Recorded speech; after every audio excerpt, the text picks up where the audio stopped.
Info Télévision, c'est votre télé. C'est la télévision du vivre ensemble, votre chaîne de proximité, 24 heures sur 24.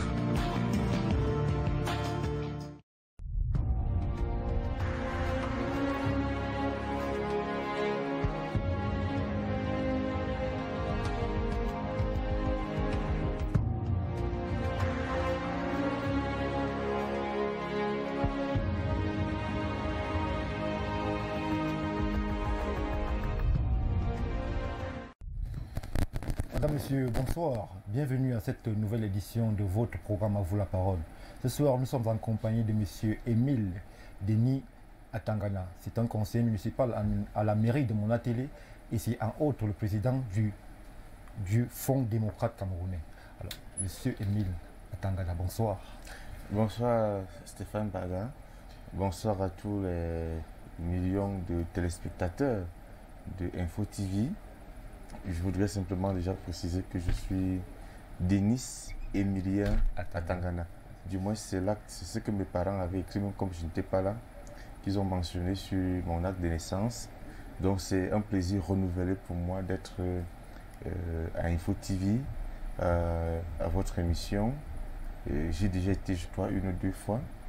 Et puis, je tiens à vous remercier pour la fleur que vous nous faites dans le cadre du 2e anniversaire de notre formation politique, le FDC. Et je m'en voudrais de ne pas saluer les militants et les sympathisants du FDC et puis aussi les populations de Monatélé qui ont bien voulu m'accorder la possibilité d'être au sein du conseil municipal et ainsi apprendre à connaître l'exercice des affaires politiques et publiques. Monsieur Denis Atangana, cela a été précisé que vous êtes bien évidemment conseiller municipal à la mairie de Monatélé. Alors, en guise de question d'ouverture, la mairie de Monatélé a été malheureusement ravagée par un incendie. Alors, quelques jours après, comment est-ce que vous vous sentez? Le drame est passé, le deuil est passé? Oui, il faut déjà dire que ce n'est pas toute la mairie qui s'est brûlée. En fait, une partie de la mairie. C'est la salle des actes qui est réservée pour les cérémonies qui a connu cet incendie. Et la particularité de cet incendie est que il y avait un matériel estimé à 63 millions de francs CFA qui devait servir à équiper le reste des bureaux de la nouvelle mairie qui s'est fait consumer. Et la précision que je voudrais dire, c'est que l'ancien maire, le ministre Chalamessi, nous a quand même légué un héritage respectable. Parce que lorsque vous entrez à l'intérieur de cette mairie, vous vous rendez compte que dans le département de la Léquié, il n'y en a pas deux. Et je pense même que exclu la communauté urbaine, bien la grande ville, il n'y a pas ce type de mairie. Donc, sur ce point, je pense qu'il y a eu quelque chose de positif qui a été laissé par le maire Chalamessi. Bon, revenant au niveau de l'incendie, nous avons vraiment appris ça avec beaucoup de consternation parce que pour un bâtiment qui a coûté des millions de francs CFA aux contribuables et notamment à ceux de Monatélé, c'était quand même choquant de constater que le bâtiment se fait brûler de la sorte. Une enquête a été ouverte par les pouvoirs publics, notamment par monsieur le préfet du département de la Léquié. Puisque l'enquête est en cours, je pense qu'il y a intérêt à ce qu'on respecte la présomption d'innocence et qu'on permette ainsi aux enquêteurs de faire leur travail en toute sérénité. Monsieur Denis Atangana, durant ces presque 2 heures d'échange, nous allons bien évidemment revenir sur le parcours qui est le vôtre, sur vos premiers faits d'armes à l'université et sur votre entrée en politique. Et maintenant, essayer d'interroger l'actualité du Cameroun telle que se présente au jour d'aujourd'hui.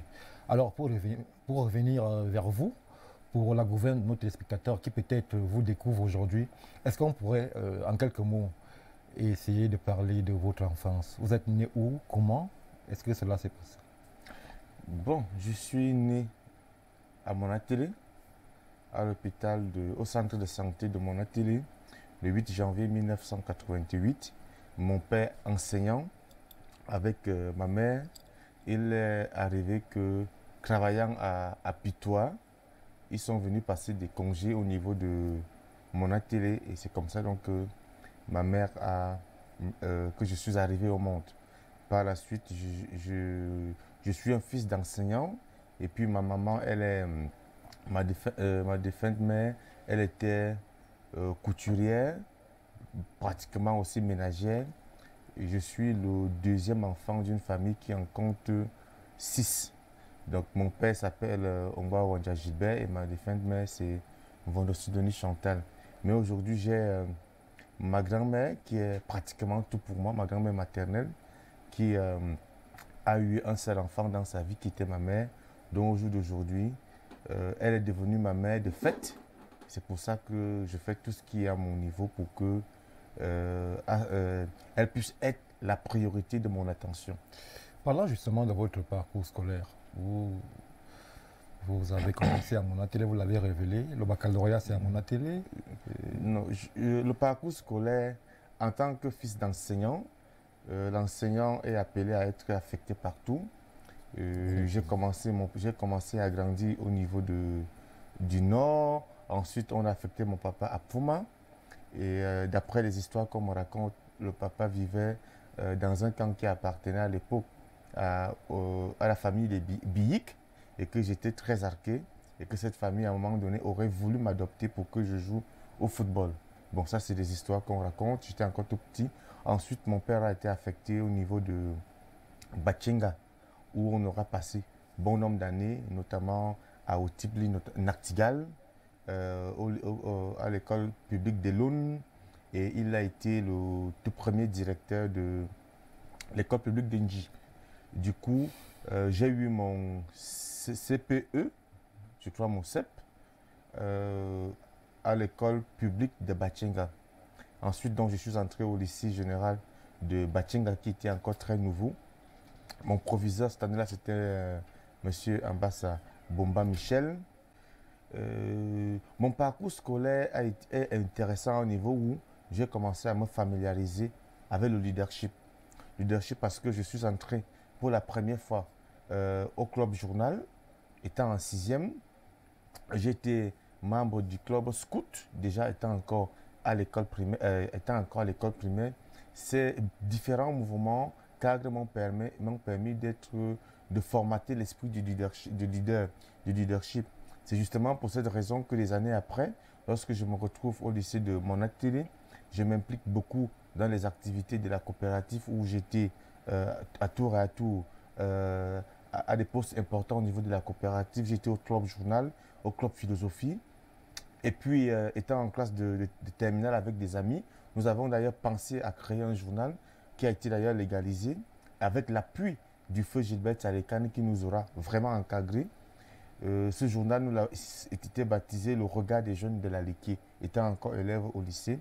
Nous avons donc produit cela. Et puis, vous avez l'un de vos collaborateurs ici, Jean-Nic Ella, qui faisait aussi des actions très remarquables au niveau de mon atelier. C'est comme ça qu'on a commencé à se familiariser un peu avec le monde des activités de jeunesse, des activités de leadership. Et puis après, donc, j'ai eu mon bac. J'ai eu mon BPC, mon probatoire et mon baccalauréat au lycée de mon atelier. Et je peux vous rassurer que je n'ai pas une maîtrise des dates exactes. Parce que depuis que je suis né, je n'ai jamais fait un concours. C'est pas... Non, justement parce que je n'ai jamais fait un concours depuis que je suis né. Je n'ai jamais fait un dossier de recrutement dans un concours ou bien quoi que ce soit qui concerne la fonction publique. Donc, c'est-à-dire que j'ai grandi avec un esprit de pouvoir être un acteur, un esprit qui ne considère pas le diplôme comme étant uniquement un document qui donne accès au concours, au recrutement, mais comme étant un document qui permet aussi de réfléchir pour pouvoir créer quelque chose. Donc, après le bac, je suis donc allé à l'université de Yaoundé 2, étant passionné par la politique, où je suis allé donc faire sciences politiques. Je crois que au-delà de la politique, je veux dire que avant peut-être d'entrer au niveau de l'université, parce que je sais que vous avez beaucoup de questions à poser dans ce sens-là, mais je voudrais dire que mon passage dans les clubs au lycée m'a permis de me faire découvrir. Ça m'a permis d'apprendre à prendre la parole en public. ça m'a permis d'être quelqu'un, d'être responsable. C'est pour cela que j'encourage les parents, aussi beaucoup de jeunes, à adhérer dans les clubs dès le lycée.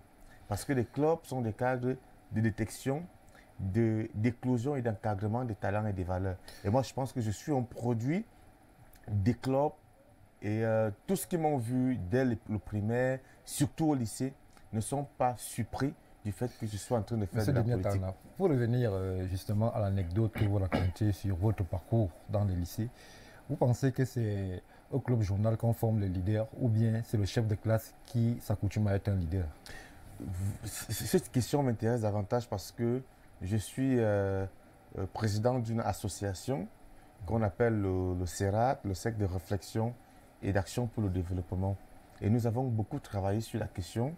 Et la fondation allemande Fodi Schedbert nous a accompagnés dans un projet de promotion du leadership et de l'engagement citoyen dans les établissements scolaires.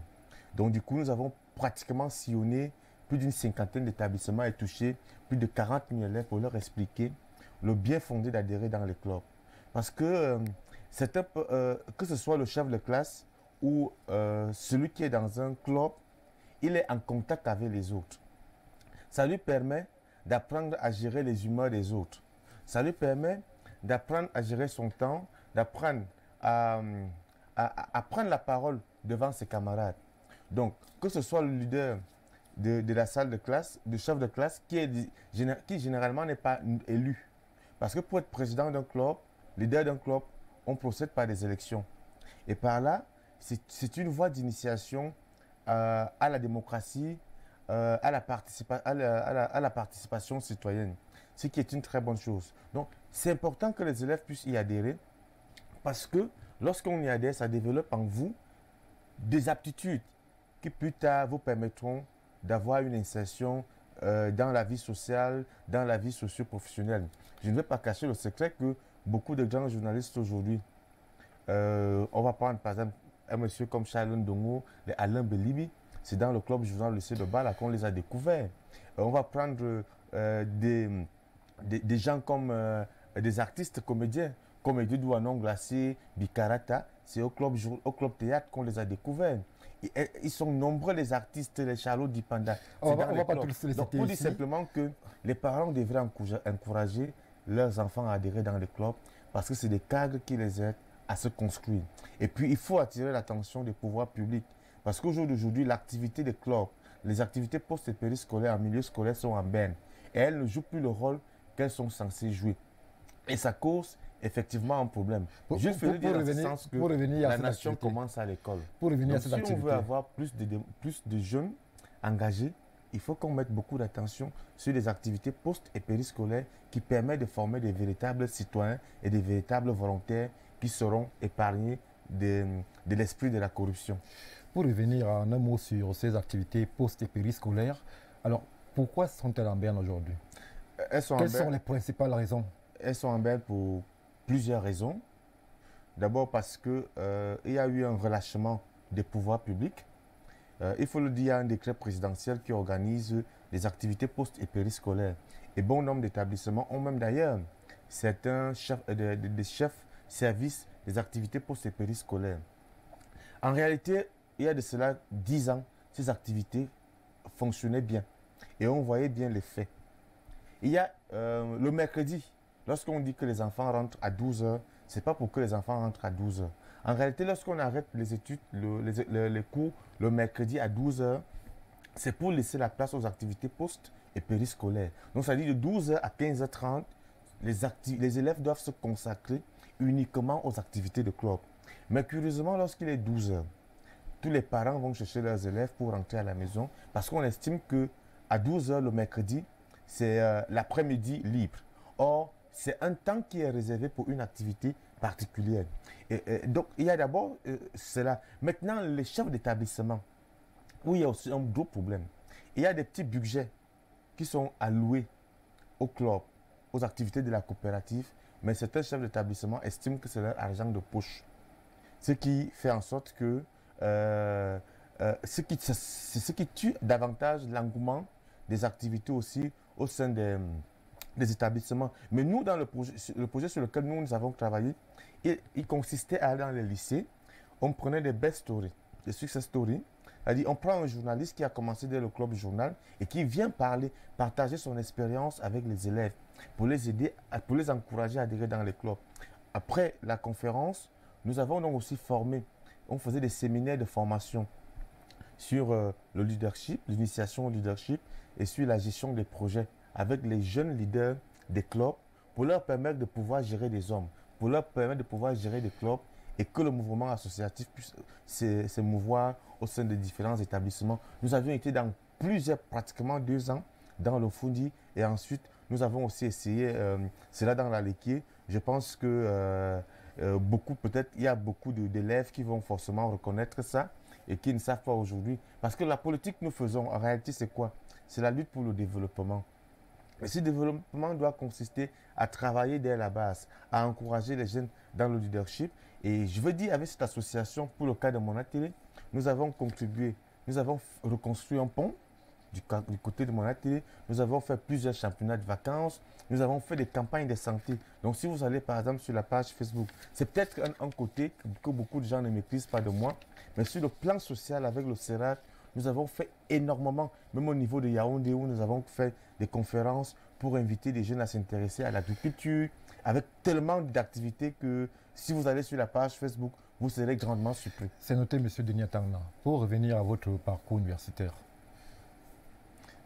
Oui, je suis allé à Soie, j'ai fait sciences politiques et puis je suis sorti avec une licence en sciences politiques. Ensuite, j'ai eu la chance d'être boursier du programme YALI où je suis allé me renforcer des capacités, faire une certification en administration publique au CESAC à Dakar. Ensuite, je suis revenu me concentrer un peu aux activités sur le plan social et puis sur le plan politique. J'ai été aussi parmi les jeunes, les tout premiers jeunes à être formés par la fondation allemande Fudi Schedbert.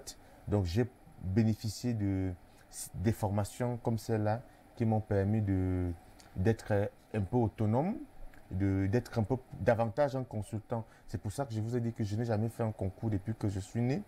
Et je doute très fort qu'un jour je ferai un concours ou bien un recrutement dans une entreprise. Vous estimez par exemple que votre parcours universitaire vous aura été utile? Votre formation en sciences politiques aujourd'hui? Bien évidemment, elle m'a été très utile. Mais davantage, je pense que c'est plus mon passage dans les clubs au lycée qui a davantage formé l'esprit qu'il y a en moi. Parce que quand j'étais encore au lycée, j'ai commencé à fréquenter des personnalités. Et puis, je peux vous raconter une petite histoire. Le feu Gilbert Salekane étant délégué de la communication, il avait un seul personne dans sa délégation départementale, lui seul. Et puis il va s'absenter, moi j'étais encore en terminale, puisque je le fréquentais beaucoup. Il va m'envoyer le représenter dans une réunion qui est présidée par le préfet. Et puis moi je dois présenter l'exposé du délégué départemental. Je trouve mon proviseur qui est assis derrière. Moi je suis assis en rang et lieu du délégué départemental. Et puis je prends la parole. Mon proviseur est surpris. Il peut même plus, puisque je suis en tant que délégué département, j'ai fait mon exposé. Au-delà de l'anecdote, vous trouviez ça normal? Mais écoutez, de représenter, vous, élèves, de représenter une autorité départementale à une réunion importante? Je trouve ça très normal parce que... Comment? Je trouve ça très normal parce que notre génération aujourd'hui, surtout les jeunes, on refuse de prendre les responsabilités qui sont les nôtres. Parce qu'on se dit qu'on doit attendre. Peut-être que ce n'est pas seulement notre responsabilité, parce qu'il y a une vieille garde qui est là, qui ne veut rien céder. Mais comme on le dit, n'entrons pas au niveau de la vieille garde. La nation commence à l'école. De poser les jalons. La nation commence à l'école. Vous représentez un délégué absent à une réunion importante alors que vous êtes élève. Mais bien sûr, si déjà le délégué a estimé que je pouvais le représenter, c'est justement parce qu'il a décelé en moi certaines qualités.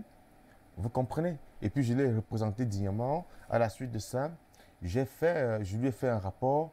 Et j'avais à l'époque, à ce moment-là, des difficultés avec mon proviseur qui estimait que je devais toujours être le premier de ma salle de classe parce qu'il me trouvait intelligent. Mais j'étais dispersé parce que j'étais dans les activités de club, dans les associations. C'est pour ça que lorsque je m'engage en politique en 2012 et que je suis candidat aux élections municipales à l'ONATélé en 2013, beaucoup de gens me connaissaient. Quand on leur disait, il y a un jeune garçon qui veut être maire, beaucoup de gens me demandaient, mais quel est ce garçon? Qui est-il? Imaginez-vous en 2012, en 2013. Mais lorsque j'allais dans les villages pour faire la campagne, les gens me connaissaient. Mais ce garçon, on le voit toujours dans les activités, dans les associations, il prend toujours le micro. Et j'ai présenté pour la première fois, j'étais en classe de 4e, une soirée culturelle.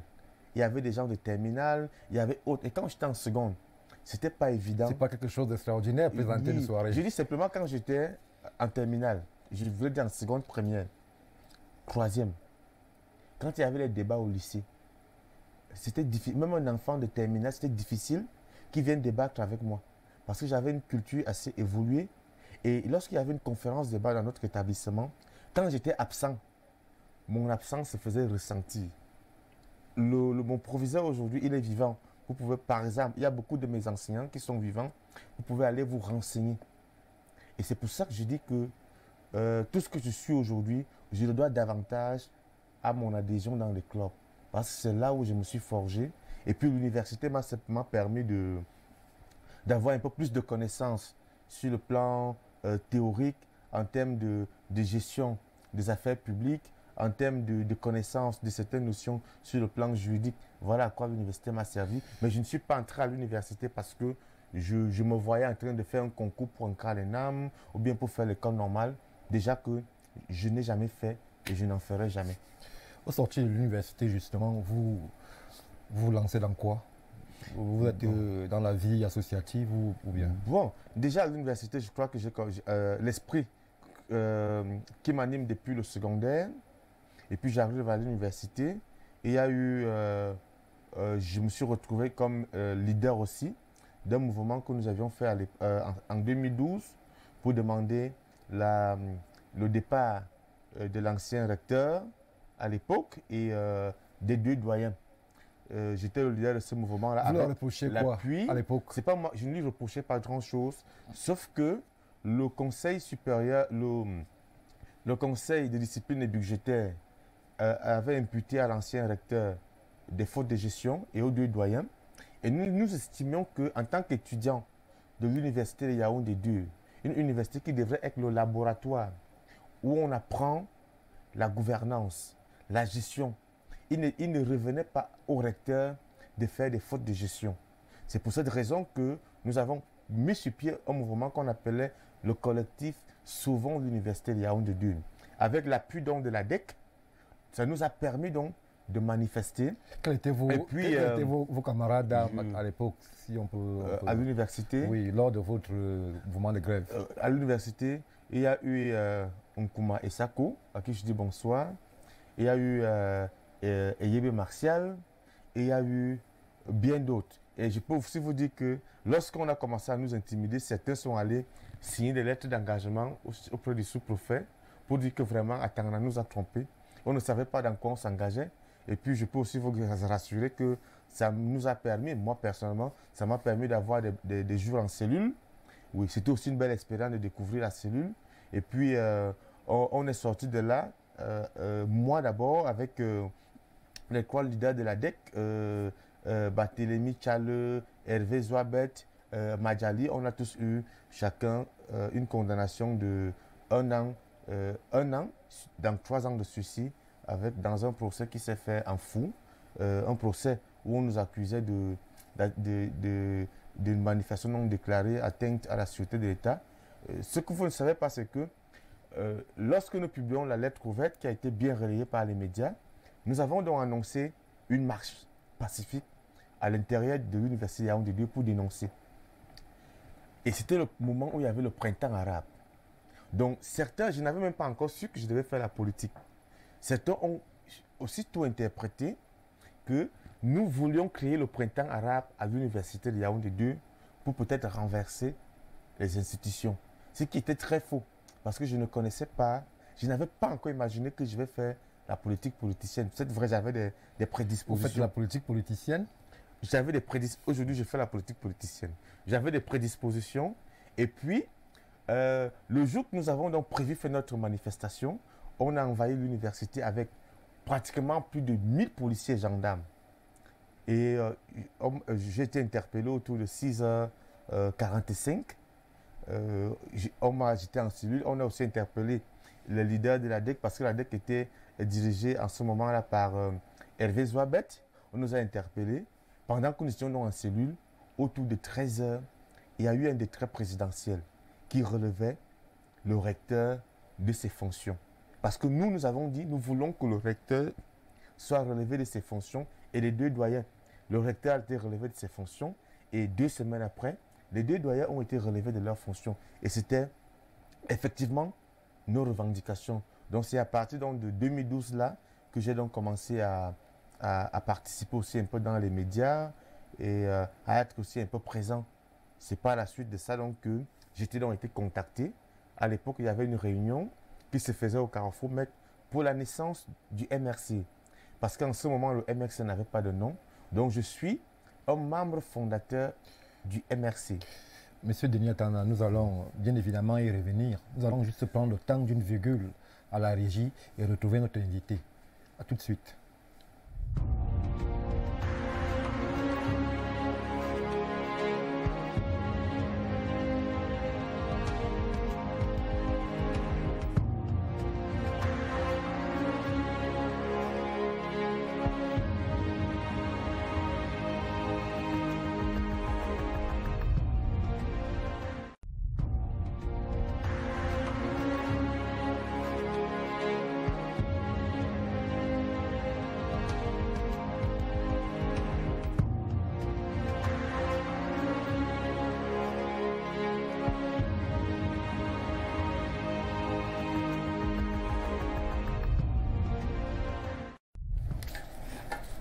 Retour sur le plateau d'Avoue la parole. Nous sommes toujours en compagnie de notre invité, Denis Atana, c'est le président du FDC.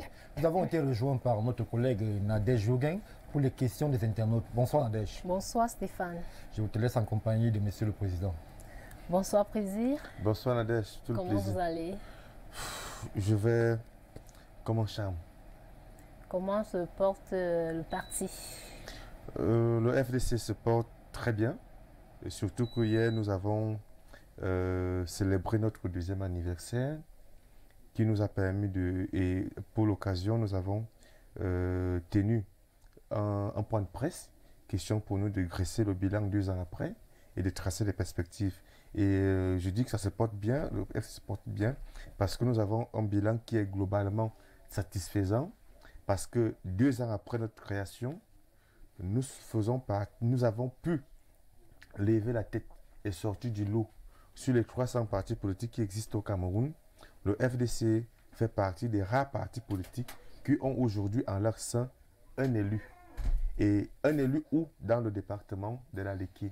Donc le FDC est aujourd'hui le premier véritable parti de l'opposition à gagner un siège dans le département de la Léké et notamment dans la commune de Monatélé, dont la réputation est que c'est un département acquis, un bastion, je dirais, pour rire un peu granitique, parce que ce n'est plus granitique. On a un peu gratté en entrant au sein du conseil municipal à Monatélé.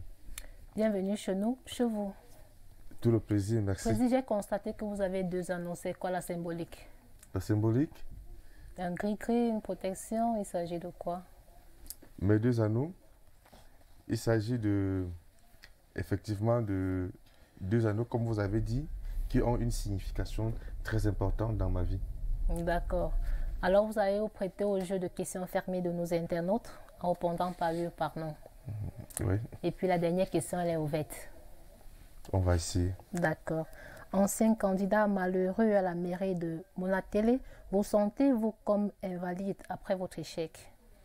Ça, c'est 2013. J'ai fait déjà... C'est une question fermée, oui ou non? Bon, reposez la question. En tant que candidat malheureux à la mairie de Monatélé, vous sentez-vous comme invalide? Non. Votre parti, le FDC, est-il représenté dans les 10 régions du Cameroun? Oui. Vrai ou faux, le Cameroun est un pays havre de paix? Faux, pour l'instant. Pour l'instant. Dans un communiqué, vous avez rendu hommage à un homme de médias, Samuel Ouazizi, mort en détention à Yaoundé. Êtes-vous en contact avec les membres de sa famille? Non. Êtes-vous en bon terme avec le premier adjoint Célestin Bézigui à la commune d'arrondissement de Monatélé? Non. Vous démissionnez du PAL en tant que secrétaire général, c'est ça? Oui. Pour vous, le PAL n'a-t-il pas d'avenir politique? J'étais secrétaire général pendant 16 jours, donc c'est peut-être au président du PAL de répondre à ce type de questions. Moi, je suis de FDC. C'est compris. Après votre départ du MRC, puis au PAL, vous sentez-vous comme redoutable pour n'avoir pas été à la hauteur de vos fonctions, Président? Qu'est-ce que je peux bien dire à cette question? C'est une question Fermée? fermée, bien sûr. Je me sens ouvert. C'est-à-dire? Très ouvert. Ok. Puis pour sortir avec cette question ouverte, cette fois-ci, quelle appréciation faites-vous au sujet de la détermination des forces de défense de sécurité à retrouver les assassins de Florence Ayafor, gardienne de prison, atrocement décapitée par les hommes sans foi ni loi? C'est une très bonne chose. Ça a été un drame qui a blessé et indigné la communauté nationale et internationale. Donc ce n'est que justice si aujourd'hui les forces de défense et de sécurité ont pu mettre la main sur les auteurs de ce crime crapuleux. Donc nous espérons simplement que ils seront sévèrement punis pour que ceux qui commettent de tels actes ne pensent plus que dans un pays, peu importe la guerre, peu importe les difficultés auxquelles on peut être confronté, qu'il faut procéder par de tels actes pour pouvoir s'exprimer ou bien pour pouvoir mériter une certaine considération au niveau des pouvoirs publics. Denis Emilia Tangana, merci d'avoir répondu aux questions fermées de nos internautes. Merci beaucoup. Merci Nadège et très certainement à vendredi prochain. À vendredi. Denis Atangana. Emilien si vous préférez. Oui, Emilien. Alors, nous allons essayer d'avancer dans nos échanges avec tout d'abord cette question. Vous étiez en train de nous parler du MRC. Membre fondateur, selon vous, et simple personnage dans la salle, selon d'autres. Où est la vérité?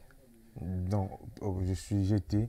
En fait, je ne discute pas beaucoup la paternité, hein, parce que je suis parti, mais je crois que les faits parlent d'eux-mêmes. Je connais l'histoire. Comment est-ce que le nom MRC a été trouvé? J'étais là aux réunions. Vous êtes comme le professeur Onangini qui attribue cette paternité au professeur Ella. Écoutez, peut-être que je vais aller en faux, parce que le professeur Mathias Onangini et le professeur Claude Abbé, justement. Et puis Stéphane Akwa, à un moment donné, ils ont participé à des réunions. Il y a même d'autres noms que je n'aimerais pas évoquer ici. Ils ont participé à des réunions et aussitôt, ils se sont rétractés. Mais le nom MRC est pensé pratiquement par 3 personnes. Lesquelles? Alors, MRC vient de 2 partis politiques. Donc, il y avait le MOREP, Mouvement républicain de Fabien Sigana, dont on a pris le M. Et puis, le professeur Foguet avait également le MRP, le Mouvement républicain populaire, dont on a pris M, le M chez Foguet et le P chez Fabien Sigana. Ça a donc donné M. Et puis, le professeur Kamto, quand il démissionnait, il avait beaucoup parlé de Renaissance. C'est donc comme ça que le mot Renaissance est pris. C'est imposé. C'est imposé. Et puis, il y a dans le Cameroun, c'est comme ça que ça tombe sur MRC. Voilà. Et puis, ce nom-là, c'était le 12 août. 12 août 2012 que ce nom-là a été arrêté. À la suite, donc, il y a eu des conférences qui ont été renvoyées. Il y a eu la convention du 29, du 28 au 29 novembre. Il y a eu des différents bureaux. Mais j'ai assisté. Justement, la question qu'on allait vous poser, c'est de savoir quel était, vous, précisément, le rôle pendant cette période de création du MRC. Voilà, ce qu'il faut dire derrière, c'est que j'étais le jeune le plus en vue en ce moment-là. Parce que vous abordez quelle casquette? Moi, je venais à peine avec le mouvement de l'université en 2012, où on était sur les feux des projecteurs, on a fait la une des journaux, on venait d'être condamné pour 3 ans de suicide dans un procès qui était fortement médiatisé. C'est comme ça donc, que j'étais approché. Et j'ai trouvé des visages que j'avais l'habitude de voir à la télé. Le mouvement m'a intéressé. En ce moment-là, le nom qu'on appelle, on appelle la dynamique. Ça n'avait pas encore un nom. Vous voyez? Et au fur et à mesure qu'il y avait des réunions, je peux vous dire, au-delà même d'avoir été présent, la conférence de presse du Hilton, qui s'est tenue au Hilton le 13 août 2012, qui a été annulée, qui a été boycottée par l'administration, où on a annoncé officiellement la naissance du MRC. Allez, si on va fouiller les archives, j'avais contribué de 3 000 francs, étant encore étudiant. Donc, au-delà du fait que j'étais présent, j'ai également contribué financièrement pour la naissance du parti. Bon, le parti est né, moi j'ai fait quelques temps, je suis allé aux élections. Vous me poserez peut-être la question, pourquoi j'ai démissionné du PAL, pourquoi j'ai démissionné du MRC. Mais restons d'abord au MRC, oui. Denis Atanda. Restons au MRC. Alors, restons-en, oui. Vous êtes dans la dynamique qui crée le parti, vous l'avez précisé. Alors, au départ, comment est-il structuré? C'est un parti ouvert, c'est un parti d'une région, c'est un parti d'avocats. Comment le parti se structure à l'époque? Je voudrais vous avouer que lorsque le MRC est né, il a suscité un volume d'espoir incroyable. Parce que on ne voyait pas au MRC une connotation régionaliste ou tribale. Il y avait des visages qui portaient le parti. Au-delà du professeur Kamto, on avait... bon, c'est vrai que le professeur Olivier, le docteur Olivier Billet, lui, il s'est rétracté le 12 août pour certaines questions. Mais on voyait des visages comme il y avait des Franck Hubert Ateba, des Fabien Assigana, et il y avait effectivement Maître Sim, les Frédéric Sanjol, Sa Majesté Frédéric Sanjol, qui est chef du groupement venant de l'Est. Il y avait, moi-même j'y étais, il y avait vraiment des visages, on sentait qu'il y a un mouvement. Et je peux vous rassurer, l'accueil que ce mouvement a eu sur le plan médiatique et au niveau des populations était extraordinaire. Parce que nous, on a fait le tour du Cameroun avec le MRC. Et je me rappelle que je prenais la parole, je tenais le micro partout où il fallait s'agresser, il fallait qu'un jeune prenne la parole pour s'exprimer. Et le degré d'accueil était incroyable. Sauf qu'après, nous sommes allés aux élections municipales et législatives. Moi, j'ai subi personnellement beaucoup de frustration. Dans le MRC? Oui, j'ai subi des frustrations parce que je me suis attisé certains ennemis qui, à un moment donné, lorsqu'on abordait, on voulait faire des débats sérieux. Au lieu qu'on discute en tant que militant, certains voulaient faire prévaloir leur casquette de père. Et moi, je leur disais non. Quand on est dans un parti politique, on est tous militants. Donc, quand on aborde un débat, c'est les arguments qui doivent prévaloir et non la casquette que non, je peux être ton enseignant, je peux être ton père, tu es notre fils et qu'il faut absolument que les uns et les autres. Donc, j'ai voulu faire comprendre aux gens que ce n'est pas parce qu'on est jeune, qu'on est engagé dans un parti politique, qu'on doit qu'on doit vous imposer certains rôles subalternes. Donc, ça m'a attiré beaucoup d'ennemis. Et puis, lors de la convention, les quelques jeunes qu'il y avait dans le parti, moi, je les ai amenés. Et puis, à la convention du parti, on a pris une jeune dame à qui on a décidé qu'elle doit être présidente nationale pour que moi, je sois son secrétaire général. Curieusement, c'était pour moi une première provocation. Sauf que comme je travaillais sur mon projet des élections à mon atelier, j'ai dû ne pas m'intéresser à cette histoire. Je suis resté concentré pour préparer les élections. Je suis donc allé aux élections avec une équipe très formidable en 2013. Et puis, nous avons pu obtenir le score de 41% face au parti au pouvoir. Cela vous a permis de glaner un siège à la mairie? Non, pas du tout. Pas du tout parce que la loi électorale, elle est assez rusée et mauvaise. C'est justement pour ça que nous autres, nous pensons qu'il faut absolument revoir le code électoral pour essayer de moderniser les choses. Parce que le code électoral dispose que la majorité absolue est à 50,1. Or, on aurait souhaité avoir un système de partage des sièges à la proportionnelle en fonction des suffrages valablement exprimés, ce qui n'est pas le cas. Donc, c'est pour cette raison-là qu'en 2013, je n'ai malheureusement pas pu être conseiller municipal à la mairie de Monateli. Pour revenir au parti qui portait votre candidature, aujourd'hui, avec le recul, vous estimez que vous avez été soutenu par la hiérarchie du parti? En 2013, je dois vous avouer que je n'ai pas été soutenu par le parti. J'avais beaucoup d'ennemis qui mettaient plus en avant l'animosité personnelle contre des gens que de mettre l'intérêt du parti au-dessus de tout ce qu'on pouvait faire. Donc j'ai eu pas mal d'ennemis et j'en ai encore, tout comme j'ai aussi beaucoup d'amis qui sont restés dans le MRC et je n'ai aucun problème avec eux. On continue à échanger. Mais là où on a eu davantage des problèmes, c'était après les élections parce qu'il y a eu un problème au niveau des cautions. Parce qu'effectivement, le parti avait apporté une contribution au niveau des cautions comme partout ailleurs. Mais il n'était pas dit que ces cautions étaient remboursables. Alors, le parti ne nous a pas largement soutenus. Nous nous sommes retrouvés endettés.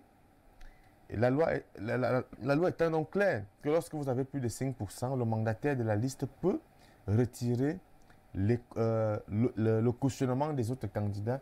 C'est ce que j'ai fait, comme ce qui a été fait partout ailleurs. Mais comme j'avais des gens qui me détestaient, j'avais beaucoup d'inimitié au sein de l'appareil gouvernante du MRC. Voilà comment je me suis retrouvé avec une plainte portée contre moi au CED, sans même avoir été convoqué. Une plainte du parti MRC? Ce n'était pas une plainte du parti. Parce que lorsqu'on veut attaquer un militant et surtout un membre fondateur, comme je l'étais, on le convoque d'abord au sein du parti. On le traduit d'abord dans les instances de discipline du parti. Ça n'a pas été fait, donc c'était un problème de règlement de compte. C'était un problème de règlement de compte. C'était un problème de règlement de compte. C'était un problème de règlement de compte avec des relents tribales. C'était de ça qu'il s'agissait, parce qu'il y avait des gens qui voulaient à tout prix me casser sur le plan politique et qui estimaient que je devenais déjà un peu plus populaire que certaines personnes au sein du parti. Alors, voyez-vous que nous sommes allés aux élections, nous avons eu plus de 5%, le MRC pendant 5 ans en a bénéficié sur le plan du financement public de la campagne. Ils ont reçu cet argent sans honte, parce que chaque année, le MRC recevait pour notre participation aux élections à Monateli, au minimum 325 000. Alors, si on fait 325 000 fois 5, vous pouvez me dire combien ça fait. Mais dans le compte bancaire du MRC, ils n'avaient aucune honte à recevoir cet argent. Mais ils ont eu le courage d'aller porter plainte contre moi au CED pour vouloir me mettre en prison. Je voudrais bien savoir, pour une histoire de c'est le MRC qui vous porte plainte ou c'est un membre du parti qui vous porte plainte? Je dis très bien que en 2012, quand j'étais encore, non seulement j'étais un membre fondateur, j'étais membre du bureau national et on ne peut pas, pour qu'on traduise, on amène les affaires d'un parti politique en justice. Il faut d'abord qu'on ait épuisé les voies de règlement interne des conflits. Alors le MRC en 2012 avait un comité de sages qui était présidé par Sa Majesté Frédéric Sanjol. Le MRC avait un comité d'arbitrage. Je n'ai été convoqué par aucun. Mais je me suis retrouvé avec une plainte portée contre moi par un trésorier qui ne peut pas être tout le parti.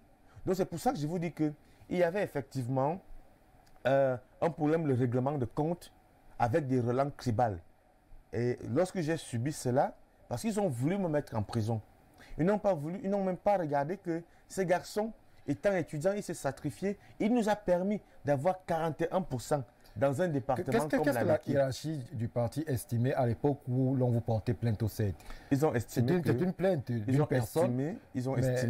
Je dis encore bien que ça n'avait rien à voir avec l'argent. Je dis, ils ont estimé que j'avais détourné l'argent des cautions 1 million. Et pourtant, ils n'ont pas soutenu financièrement la campagne. Nous nous sommes retrouvés endettés. Il fallait payer les dettes. Et au-delà de ça, ils ont reçu la deuxième tranche du financement public de la campagne. Ils ont reçu pendant 5 ans le financement public de la campagne. Moi, la question que je voudrais poser à ces gens-là, c'est celle de savoir, oui, vous m'avez porté plainte pour une histoire de 1 million. Mais pendant 5 ans, vous avez bouffé l'argent qu'on vous a donné sortant de mon atelier. Est-ce que ce n'est pas une honte? Pourquoi vouloir des dividendes dans un projet qu'on n'a pas investi? Et puis, je me suis engagé par des soutiens avec des amis à rembourser cet argent pour éviter des problèmes inutiles, d'être sali d'une certaine manière. Donc, c'était pas... Et je précise que à Douala, à l'ouest, il y a beaucoup de personnes qui avaient fait la même chose que moi. Mais comme ils ne s'appelaient pas Tangana, ils s'appelaient peut-être... ils avaient des noms qui avaient des liaisons... Ils avaient des noms avec une consonance venant de l'ouest. Aucune de ces personnes n'a été frappée comme moi. A été inquiétée. N'a été inquiétée. Ça n'a dérangé personne parce qu'il y avait quelques individus qui voulaient en découdre avec moi. Et moi, je dis, s'ils voulaient réellement me créer des problèmes et qu'ils avaient réellement raison, pourquoi ils n'ont pas épuisé les voies de recours au sein du MRC? Merci. Pourquoi on ne m'a pas traduit au conseil de discipline? Pourquoi on ne m'a pas traduit au conseil national d'arbitrage? Pourquoi est-ce que je n'ai jamais été convoqué au sein du parti? Pourquoi est-ce que les affaires d'un parti politique doivent aller se régler et sur quoi un parti d'opposition doit aller se régler au CED? Pourquoi est-ce que le MRC, ces gens-là, ont voulu aller me jeter entre les mains du régime? Que voilà le gars qui est venu vous combattre à mon atelier. Prenez-le, faites ce que vous voulez de lui. Donc il y avait un agenda caché derrière cette histoire et ça puait davantage le tribalisme. C'est pour ça que je dis que c'était davantage un problème de règlement de compte. Et puis cette année-là, quand les gens veulent dire que non, Atangana n'a pas bien géré l'argent, il a détourné. Bon, ceux qui disaient qu'il m'accuse de détournement, mais écoutez, je leur avais dit à l'époque que ni le professeur Kamto, et encore moins un personnage comme Alain Fougué, aucun n'était bien placé pour me faire des leçons de morale sur le plan de la gestion des affaires financières. Parce qu'on les connaît, parce qu'on sait les fonctions qu'ils ont occupées, ils n'ont jamais été propres dans la gestion des affaires. Et je ne vais pas rappeler ici que le professeur Kamto a été ministre délégué et que dans son propre ministère, il gagnait les marchés. Donc je trouvais indécent qu'on aille porter plainte contre moi pour ce genre de choses, alors que c'est des gens qui, sur le plan de la moralité, ne sont pas du tout des exemples. Monsieur Atangana, je rappelle ici que ni le professeur Fougué, ni le professeur Kamto, aucun d'entre eux n'a été soit incriminé, soit condamné en quelconque détournement. Donc, non, c'est des faits. Moi-même, je n'ai jamais été condamné, mais je dis simplement que ce qu'ils ont fait était inacceptable. Surtout parce que pendant 5 ans, ils ont reçu dans les caisses du MRC le financement public des partis politiques et ils n'ont pas eu honte de percevoir l'argent qui leur était versé grâce aux efforts que nous on a fait à mon atelier après m'avoir traîné dans la boue. Je pense que c'est une honte. Et je pense que dans l'avenir, s'ils ont une tête saine et sérieuse, ils devront me demander des excuses. C'est compris. Monsieur Atangana, vous quittez donc le MRC sous de forts relents de détournement d'argent, de tribalisme, vous l'avez rappelé. Alors, après le MRC, vous déployez où? Bon, après le MRC, j'ai d'abord pris un peu de retrait avec la politique. Je me suis exclusivement concentré aux activités du CERAT, du Cercle de réflexion et d'action pour le développement, qui m'a permis aussi de faire bon nombre de voyages sur le plan international. Et puis nous avons travaillé sur des projets d'encadrement des jeunes. Nous avons organisé un camp national des jeunes pour la paix qui nous a permis de réunir 100 jeunes venant de 10 régions du Cameroun pendant une semaine avec l'appui du programme d'appui à l'initiative communautaire qui était financé par l'USAID qui nous a donné un important financement pour le faire. Avec toujours le CERA, nous avons beaucoup travaillé avec la fondation Friedrich Ebert qui nous a aussi beaucoup accompagnés dans des projets extrêmement intéressants. Jusqu'à ce jour d'ailleurs, nous sommes l'un de leurs partenaires officiels au Cameroun. Toujours avec le CERA, nous avons monté des projets, accompagné des jeunes sur plusieurs initiatives. Et lorsque la crise anglophone était pratiquement à ses débuts, je voudrais préciser que nous avons été parmi les premiers à initier une guerre contre Boko Haram au Cameroun. Nous avons organisé au Palais des Sports un concert pour la paix au Cameroun. Un concert avec l'entrée gratuite où on a fait venir Dynastie le Tigre, Stanley Edno, le groupe Akuma, Mabel Fa et bien d'autres, et le reggae Ndam qui vient de nous quitter. Donc on a pu mobiliser des acteurs comme ça pour essayer de chanter, pour essayer d'engager les jeunes vers des activités de dialogue et de promotion de la paix avec cette association. C'est donc à la suite de ça que j'ai voulu aussi revenir sur la scène en acceptant ma nomination comme secrétaire général dans le PAL. Mais ce qu'il faut dire, c'est que de ces deux partis politiques, que ce soit le MRC ou le PAL, ces deux partis ont la particularité d'être dirigés par des patriarches, c'est-à-dire des gens qui ont un âge assez avancé. Et en essayant de collaborer avec ces deux patriarches, je me suis rendu compte qu'il est extrêmement difficile de mettre du 29 dans des vieilles outils. Monsieur, avant de vous prononcer sur le patriarche du PAL, essayez d'abord de nous raconter comment se fait votre adhésion dans ce parti. Sur quels sont les critères qui vous motivent à accepter le poste de secrétaire général au sein du parti de l'Alliance libérale?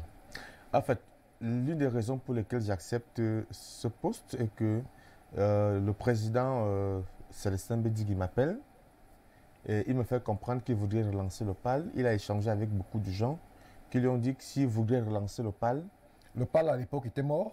Le PAL était pratiquement mort parce que le président Bédigui avait fait une alliance avec... il avait pratiquement dissous le PAL au sein de l'UNDP en 1997. Et puis avec, je ne sais pas si on peut appeler ça exil aux États-Unis, il a fait pratiquement plus de 10 ans. Et puis quand il est donc revenu, il a essayé de vouloir retrouver son poste de vice-président au sein de l'UNDP. Et M. Belebouba lui a dit non. C'est donc pour ça qu'il s'est dit, il faut relancer le PAL. Alors quand il me contacte, il me dit qu'il voudrait relancer effectivement le PAL. Et moi, j'avais plus l'ambition de la mairie de Monaté. Et je me suis dit, bon, le PAL avait déjà une renommée dans le département, à Monaté, donc dans la Liquier. Cette renommée, cette histoire pouvait permettre de créer quelque chose. C'est donc comme ça que j'accepte le poste de secrétaire général du parti. Et il y a des préalables. Le premier préalable est que l'élection présidentielle arrive. Nous ne soutenons aucun candidat. C'est ça les accords. Le contrat de base. Notre contrat de base est que nous ne soutenons aucun candidat. Et que nous allons nous consacrer. Pourquoi ne soutenir aucun candidat? Nous allons nous préparer. Vous n'étiez pas candidat? Non, c'est surtout non, pour l'élection présidentielle. Le PAL n'était pas candidat. Avec le code électoral actuel, pour pouvoir investir un candidat à l'élection présidentielle, il faut avoir, pour un parti politique, il faut avoir au minimum un élu. Alors, le PAL ne pouvait donc pas. Il était donc question que nous, on se construise d'abord une base acceptable. Et on se prépare pour les élections locales. Mais curieusement, moi j'étais au bureau.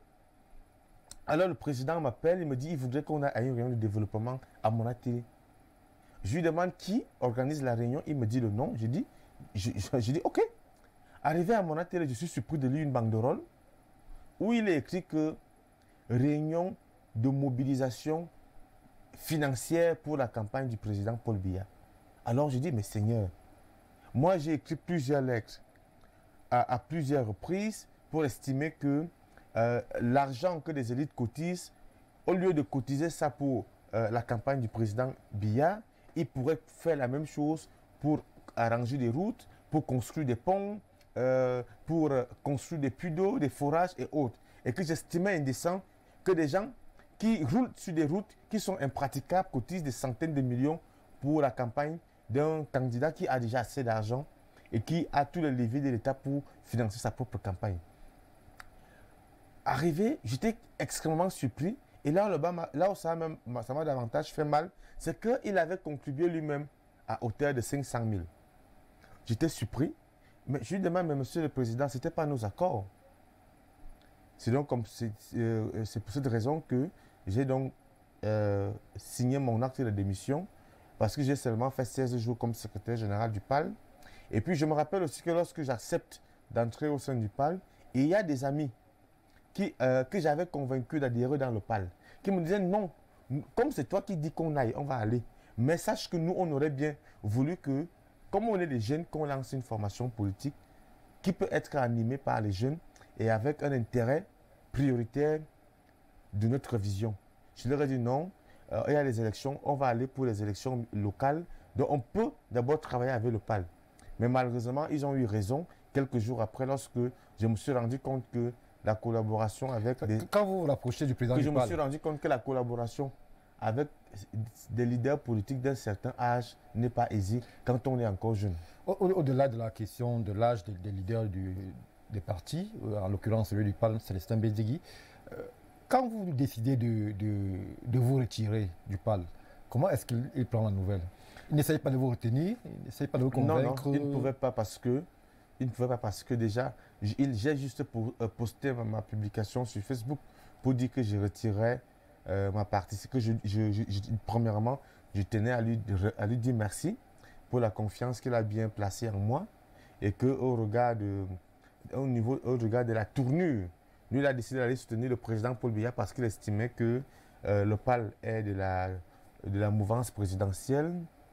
J'estimais que moi, je ne pouvais pas m'associer à ce type de projet parce que en 2018, j'estimais que le président Paul Biya pouvait ne plus être candidat au regard du nombre d'années qu'il avait déjà passé au pouvoir et qu'il fallait qu'il se prépare à sortir positivement de l'histoire.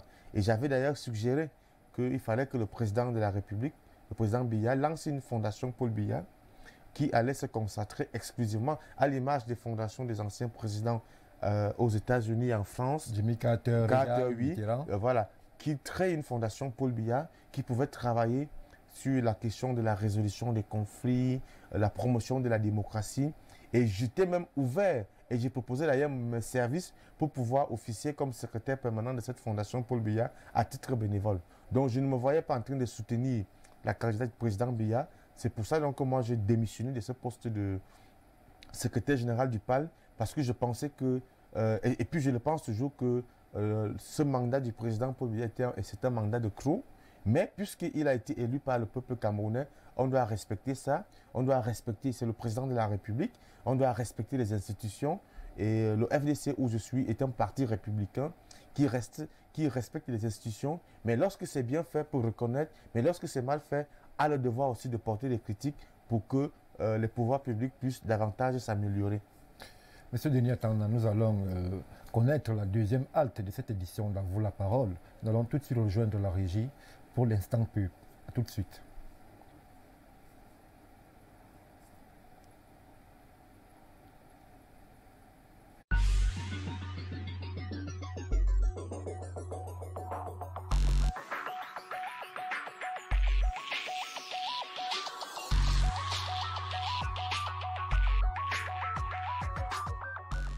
Is it possible to have a credit card that can allow you to do some transactions from any ATM? With Vision Finance Card, it is now possible. Bank cards from Vision Finance, Ayon, Esingang, Diamond, and Asimba are linked to your account. They all have a weekly withdrawal limit. But the most interesting thing is, with the sharing and pooling of GMAC, you can carry out your transactions at the ATM of any partner bank in Cameroon and within Central Africa.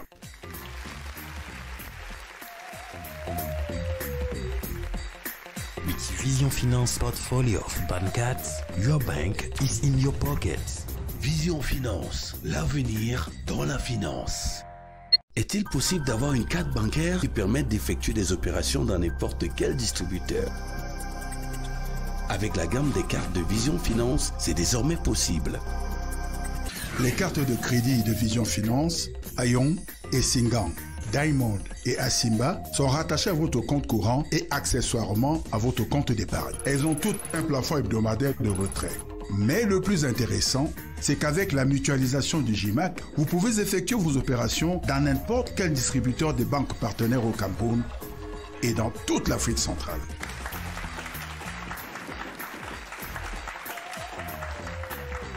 Avec la gamme de cartes de Vision Finance, votre banque est dans votre poche. Vision Finance, l'avenir dans la finance.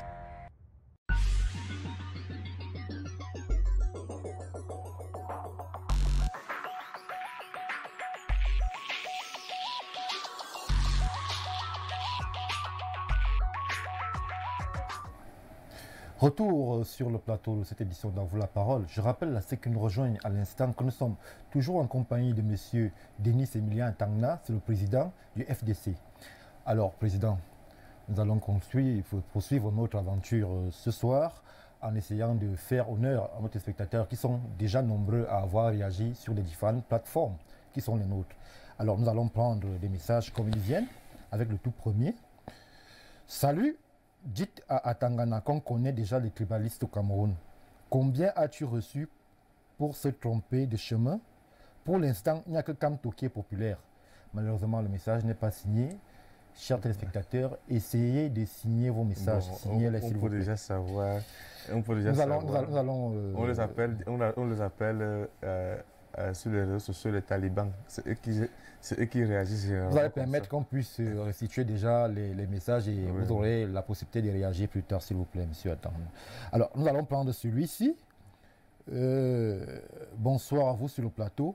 Je ne comprends pas ce monsieur qui persiste et signe qu'il a représenté un délégué à une réunion présidée par le préfet. Et il se réjouit du fait que son proviseur était en salle et avait même peur de le voir. Sur sa posture sans dénoncer. C'est gravissime ce qu'il raconte et il mérite d'être interpellé même si ses complices sont déjà à la retraite. C'est M. Ndokmou Paul depuis Tchang. D'accord. Nous allons prendre celui-ci. C'est le monsieur qui revient, il précise qu'il n'est pas taliban. Alors, est-ce que vous pourriez, en un mot, réagir aux deux messages qui sont lus? Ah oui, je disais que j'espère que le monsieur là, il a finalement signé son message. Enfin, parce que s'il n'est pas signé, je crois qu'on peut signer à sa place. C'est monsieur Safda. Monsieur Safda. Oui, mais il a, je crois que son message, on peut facilement le décrypter. Il a un point il y a des points dans son message qu'on peut associer. Pour y revenir, qu'est-ce qu'un taliban sur les réseaux sociaux? Un taliban, ça veut dire quoi sur les réseaux sociaux? Ce sont les gens qui sont des talibani qui ne pensent que le nom qu'il a évoqué là, que c'est lui qui a créé la politique au Cameroun, que c'est le pape de tout, que c'est avec lui que la politique est née. Donc ce sont les gens de la les gens du président élu qui pensent ainsi. C'est le monsieur Kamto dont vous parlez, c'est je ne connais pas si le président élu. Moi, je sais qu'il y a un président de la République au Cameroun, un seul, qui s'appelle M. Paul Biya. C'est le seul président qui est légitimement et qui a été élu et consacré par le Conseil constitutionnel. Il a prêté serment. Donc, c'est le seul président dont j'ai connaissance, de la République dont j'ai connaissance au Cameroun. D'accord. Nous allons... Pour M. Ndokmou, oui. Je pense qu'il ne devrait pas avoir peur. Je n'ai pas dit que mon proviseur avait peur de moi. Mon proviseur était simplement surpris que je me retrouve à ce niveau. Déjà que ce n'était pas un acte extraordinaire, parce que j'avais déjà l'habitude d'être dans des réunions. Peut-être en tant que pour la pensée de M. Ndokmou, peut-être que ce n'est pas le fait de votre bagou qui vous permettait d'être là, de prendre la parole, mais peut-être le fait de l'absence du responsable en question et qui confiait cette responsabilité de défendre l'État du Cameroun par un élève. Il faut revenir sur le contexte. Les délégations départementales de la communication, lorsque vous y allez, du moins il y a de cela quelques années, lorsqu'on vous envoie des délégués départementaux, il y avait un seul personnel, vous-même. Donc le délégué était seul dans sa délégation. Il était son propre coursier, son secrétaire, il était tout. Donc du coup, lorsque lui-même n'est pas là, s'il se retrouve malade et qu'il doit faire un exposé, vous ne pensez pas qu'il doit envoyer la personne qui est disponible, qui est disposée et qui réunit les aptitudes. Donc il faut, je pense que ce type de formalisme-là ne sert pas du tout. Le pire quand même, c'est de prendre un élève en formation pour représenter l'État du Cameroun. Est-ce que ce n'était pas l'État du Cameroun? C'était non, c'était pas l'État. Faut pas. L'État du Cameroun, c'est nous tous. Hein. Faut pas croire que l'État du Cameroun, c'est un aspect abstrait. L'État du Cameroun, c'est 3 éléments fondamentaux. Un territoire, un gouvernement et un peuple, et une population. Et nous tous, nous sommes des éléments constitutifs de cet État-là. Donc, il ne faut pas que quand on dit État, que ça effraie les gens. Nous sommes tous l'État du Cameroun. Ce n'est pas, l'État n'appartient pas à certaines personnes. C'est le peuple camerounais qui exerce la souveraineté. Donc, on peut peut-être dire que le gouvernement, mais ce n'était pas le gouvernement. Et les délégations de représentation. Donc, c'est des choses qui sont récurrentes. Je ne vois pas en quoi le délégué avait mal agi ou bien moi-même.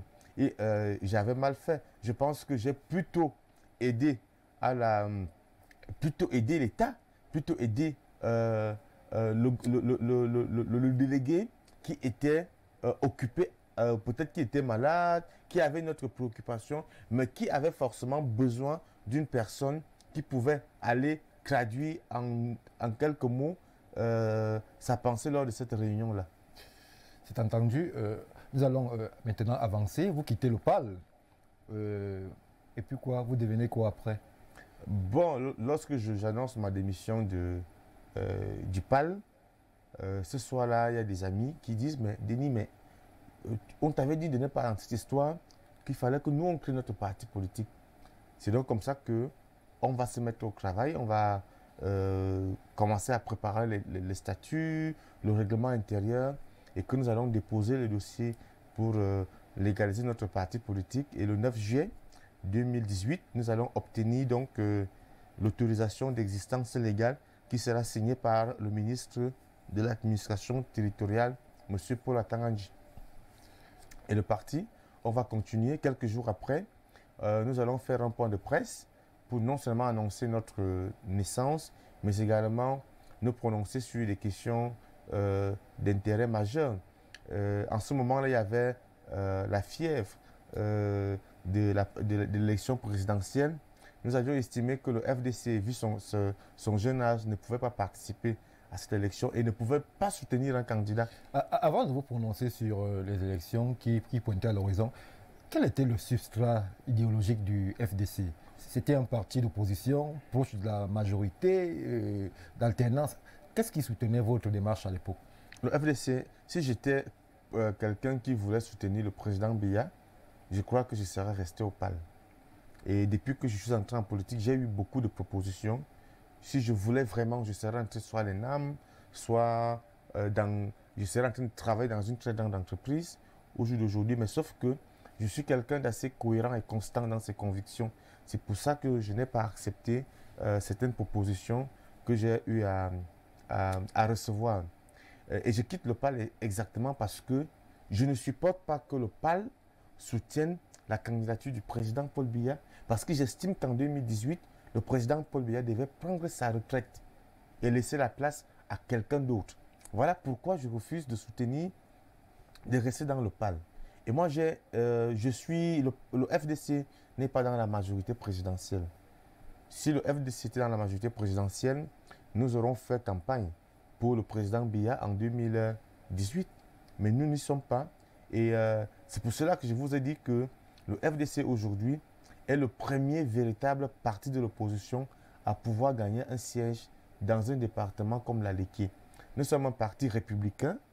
Nous avons pour idéologie la social-démocratie parce que la question de la justice sociale se situe au cœur de nos préoccupations.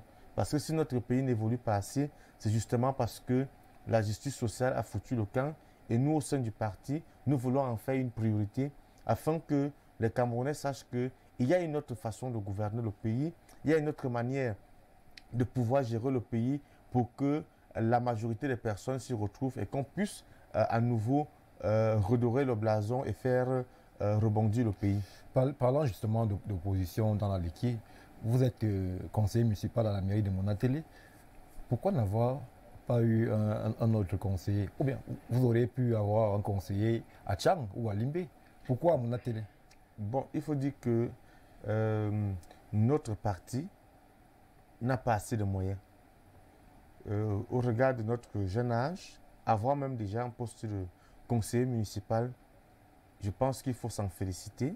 Il y a des partis plutôt jeunes qui ont 5 députés, 7 maires. Non, ces partis ne sont pas jeunes. Le FDC est le dernier parti.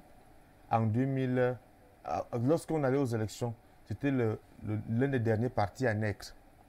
Et le FDC a pu se battre avec les moyens de bord dont il disposait.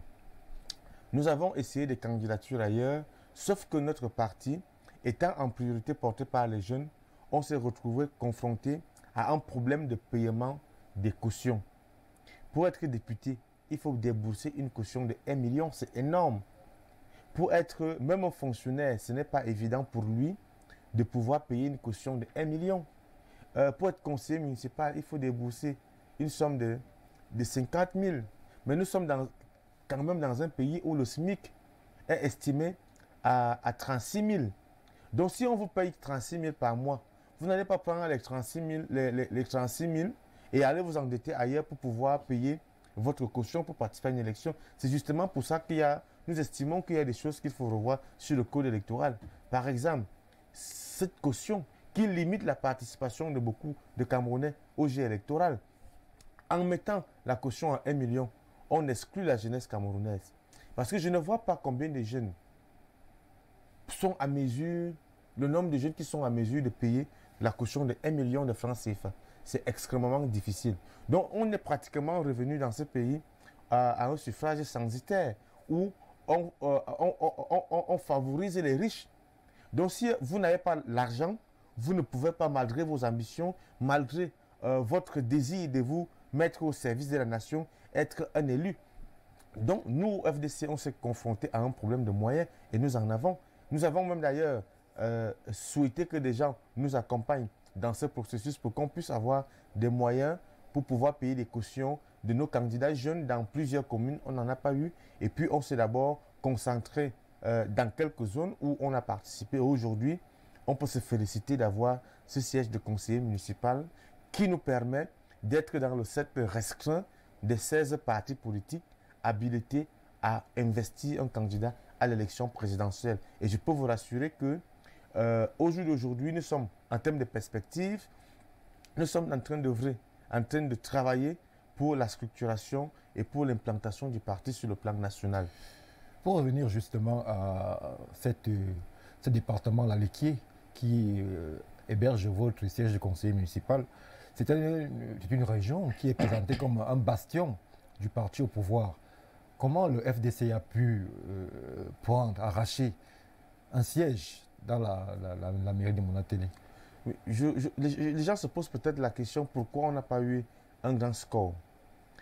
Commençons par le fait de savoir comment vous avez pu avoir un siège. Voilà. Moi j'étais la tête de liste du FDC à cette élection et j'étais victime de quelque chose. De quoi? Le maire sortant est du même clan que moi. Donc il est un Vornamien. Et je suis un Vornamien. Et le maire sortant, il a fait 24 ans à la tête de la mairie, avec un bilan que chacun est libre d'en juger. Mais il a été élu à chaque fois. Je vous ai dit que je n'ai pas soutenu le président Paul Biya, mais il a été élu et je le respecte en tant que président de la République, parce que c'est le président de la République. C'est noté. Voilà. Donc, du moment où, en 2013, les résultats nous ont dit que le maire Tchalamossi était le maire, je suis allé le féliciter parce que je suis un démocrate et je ne fais pas la gesticulation des mauvais perdants. Je suis allé le féliciter et je veux dire ici que beaucoup de gens à mon atelier ont estimé que oui, on t'apprécie bien. On a mené une très belle campagne, mais ils ont dit mais non, l'arrondissement de Monaté n'a pas que l'invoque mieux. C'est justement pour ça que, et certains de nos adversaires politiques faisaient la campagne là-dessus, que mais comment vous voulez qu'on vote mieux sur les 8 clans, comme on a été les comptes, comment voulez-vous qu'après 24 ans d'un Vognamier à la tête de la mairie de Monaté, on redonne la mairie à un Vognamier? Ça a joué en ma défaveur. Mais je ne suis pas déçu parce que malgré ça, on a quand même pu avoir un siège de conseiller municipal dans le cadre du partage. Et ce siège, aussi symbolique soit-il, nous permet aujourd'hui de pouvoir nous projeter avec beaucoup d'enthousiasme dans l'avenir. Et comme je vous ai dit, nous travaillons à ce que le parti soit présent sur l'ensemble du territoire national, parce que le FDC, ce n'est pas le parti de la Léquier. Le FDC, c'est un parti national. Et d'ici quelques années, en fonction, en vue des élections présidentielles, des élections municipales et législatives, nous allons être présents dans les 10 régions du Cameroun. Et avant même les élections municipales et législatives, nous avions déjà un représentant régional dans l'extrême nord. Nous avions déjà une représentation au niveau de l'Est. Au jour d'aujourd'hui, notre premier vice-président, il est du nord-ouest. Notre deuxième vice-président, il est du Noun. Le secrétaire général, il n'est pas de la Léquier. Le régional du centre, il n'est non pas de la Léquier. Vous comprenez qu'il y a un travail. On vous l'a compris. Notre directeur financier, il est également, M. Pepsouté, il est de l'Ouest. Vous comprenez que à un moment donné, parce qu'on a commencé à compétir quelque part, les gens veulent bien nous confiner dans un arrondissement ou bien dans un département, comme ils ont réussi à confiner certains dans un département ou bien dans une région. Mais nous, on se veut un parti d'avenir, on se veut un parti national. Les années qui viennent, on va construire le bilan positif que nous avons 2 ans après pour pouvoir être présent dans tout le Cameroun. Et je peux vous garantir que le FDC sera présent à l'élection présidentielle de 2025. Nous vous garantissons avec aussi, un candidat sérieux. Nous vous rappelons aussi que nous ne sommes pas encore en temps de campagne, président. Avant de rejoindre, d'aller vers la rubrique qui est celle des visages, nous allons essayer de restituer les messages de nos téléspectateurs qui nous font l'honneur et l'amitié de nous suivre ce soir. Alors, nous prenons celui-ci comme ils viennent. Bonsoir le panel. Votre invité traite aujourd'hui les personnes qui lui ont tendu la main hier de vieux, et quand il pose un acte indélicat avec les finances, il se justifie et traite ses amis d'hier de tribalistes. Sauf qu'il n'existe que dans son clan d'origine. En ce moment, est-il tribal ou pas? Poilé depuis Douala. Quel nom? Poilé depuis Douala. Ouais, vous allez réagir plus tard, président. Nous allons continuer avec celui-ci. Avec quel statut vous assistez à une réunion officielle étant élève? Tu as quelle aptitude? Élève, tu ne représentes rien. Par quelle alchimie un élève peut répondre en lieu et place au fonctionnaire, en lieu et place du fonctionnaire nommé à un poste de responsabilité? C'est là où nous comprenons que notre administration manque de discipline. Quelle leçon, en tant qu'homme politique, enseigner aux Camerounais? C'est un anarchiste qui veut distraire les Camerounais. C'est M. Ndokmo qui revient. Nous continuons avec celui-ci. Sa Majesté Bézigui est toujours au-delà de la mêlée. Il tient son rôle de patriarche, même s'il a opté pour Paul Biya. Il est l'un des rares intellectuels moins corrompus. Alors, vous pouvez répondre comme ça. Je ne pense pas que je peux retenir. Nous avons celui-ci qui vous demande avec quel statut vous répondez à vous représentez un fonctionnaire de l'État à une réunion. Bon, écoutez, vous avez essayé de répondre. Je crois avoir déjà répondu à cette question, oui. et je veux bien que les gens comprennent que l'État n'est pas, la conception qu'ils ont de l'État me fait un peu peur. L'État, c'est nous tous. Et ce n'est qu'au Cameroun que les gens pensent que le fonctionnaire, c'est lui uniquement qui doit gérer les affaires de l'État. Aux États-Unis, il n'y a pas cette conception des choses. On peut être du privé et on vous met dans des postes de responsabilité publique. Tout comme on peut prendre un programme du public, on décide que ce soit une structure privée qui implémente le programme. Aux États-Unis, ailleurs, on n'a pas ce genre de problème. C'est n'est qu'au Cameroun que les gens sont jaloux. Je peux dire, quelques fonctionnaires, ils sont jaloux de ce titre. Et c'est pour ça que beaucoup de jeunes aujourd'hui, tous veulent être fonctionnaires. Parce que quand ils voient des fonctionnaires qui mettent le costume le matin, même s'ils ne gèrent aucun papier au bureau, parce qu'il y a des fonctionnaires dans les bureaux qui n'ont la chance de voir un document que 2 fois par mois. Et c'est un problème parce qu'il y a beaucoup de fonctionnaires il faut rationaliser l'effectif de la fonction publique. C'est pas le sujet du jour. Essayez de réagir par exemple à la sollicitation de M. Poilet qui estime que vous mordez aujourd'hui la main qui vous a nourri hier.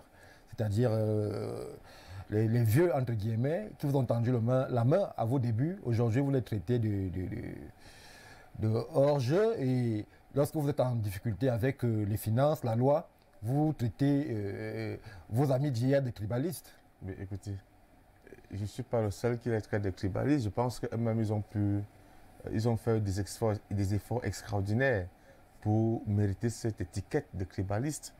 La preuve, lorsqu'ils m'ont attaqué, c'était exactement sur la base du tribalisme. Ce sont des faits.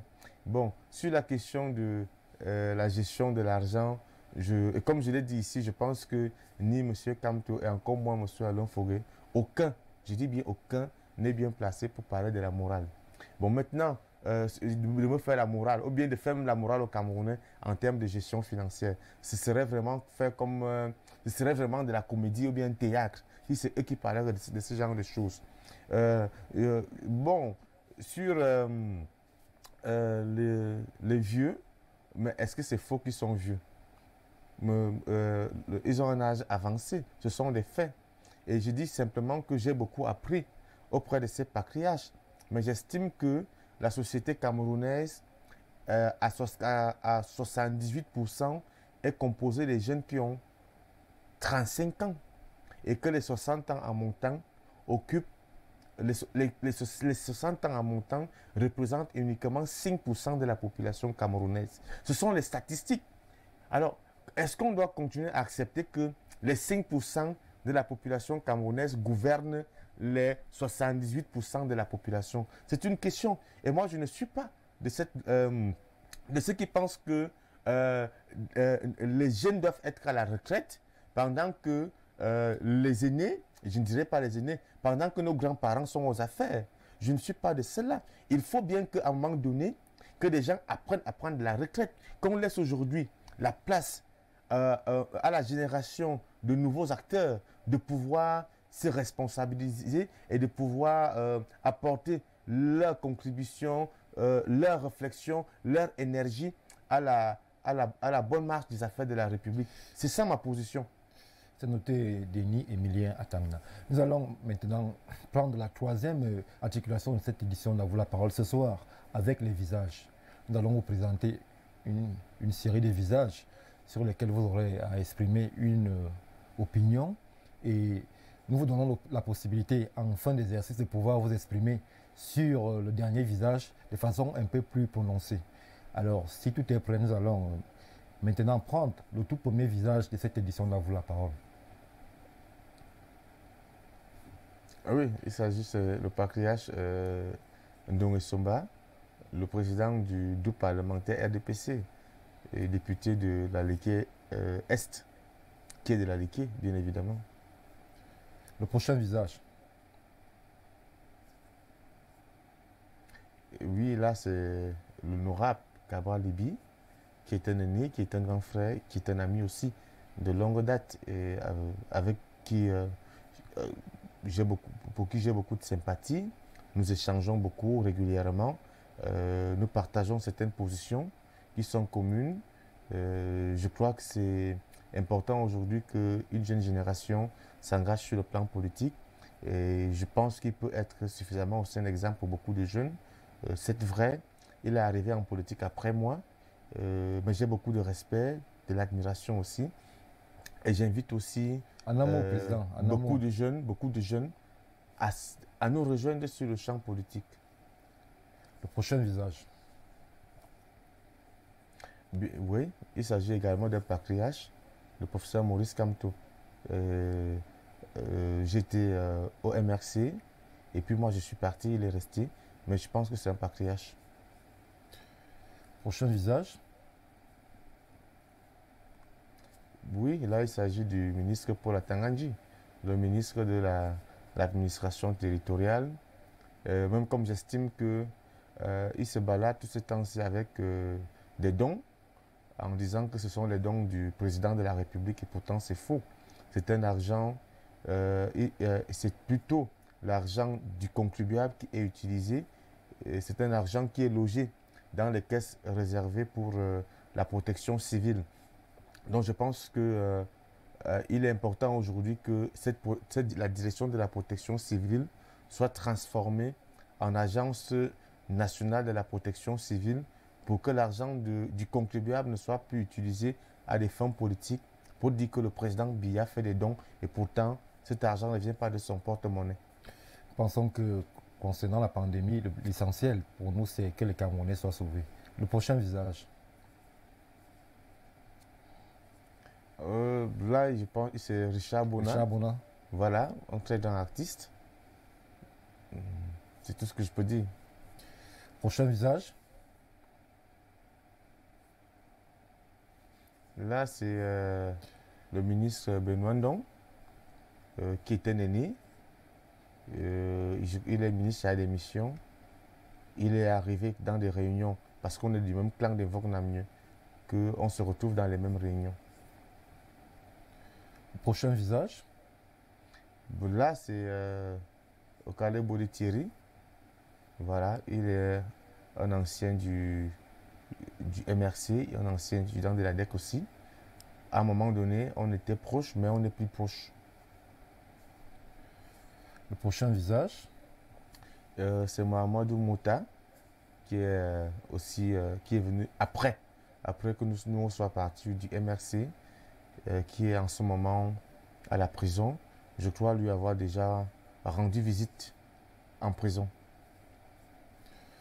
Prochain visage. Bon, là, c'est Caliste Beyala, qui est écrivaine, une Camerounaise jouissant d'une double nationalité. Prochain visage. Là, c'est le président de la République du Cameroun, M. Paul Biya. Le prochain visage. Celui-ci, c'est un visage ouvert, où vous avez la possibilité de vous étendre oui, c'est le président Bédigui Dupal, premier adjoint au maire.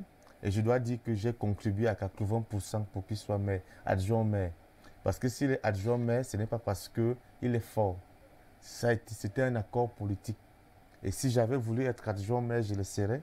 Et vous candidat, à 80%, le président Bédigui candidat, mais non, vous contribuez à ce que lui, il soit adjoint au maire. Il n'était pas candidat. Vraiment, ce qui s'est passé, c'est que... Expliquez-nous, on voudrait savoir. Ce qui s'est passé, c'est qu'à la session de plein droit, en réalité, le doyen d'âge était du PAL et le plus jeune conseiller, c'était moi.